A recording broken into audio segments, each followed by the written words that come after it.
ইলেকশনের আগের রাতে টাকা নিয়ে সবাই বের হয়, সাথে নাই কোরআন শরীফ। এরপরে আপনার ঘরে ভোট আছে 5টা, আপনার বলবে কত, আপনি বলবেন 20,000, সে বলবে 10,000, এরপরে 15,000, যারা যা দিয়ে পারে। এখন আপনি যে টাকাটা নিবেন এবং পরের দিন ভোট দিবেন, সাক্ষী কি? সাক্ষী হলো কোরআন শরীফ। কোরআন শরীফের উপর টাকাটা রাখে।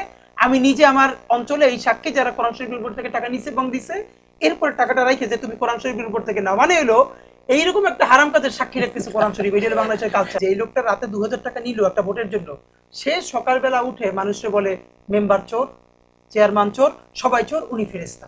আপনি নিলেন কয় হাজার টাকা? 2,000 টাকা। কয় বছরের জন্য? 5 বছরের জন্য।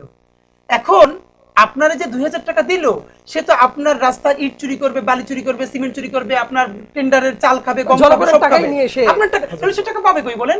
একজন চেয়ারম্যান সে কয় টাকা প্রতি বছরে পায়? তার 10 গুণ তো 100 গুণ খরচ করে ইলেকশনে। এখন সে যদি আমার রড, সিমেন্ট, চাল, ডাল না খায়, সে খাবে কি? সে যদি একটু তারে বুঝাই বলতো, বাবা আপনি 2,000 টাকা নিয়েন না। আমরা যদি কেউ টাকা নেয় নাই, তাহলে তো এই লোকটার তো ইলেকশনে খরচই হবে না। খরচ না হইলে ওর তো অত চুরিও করা লাগবে না, জানেন?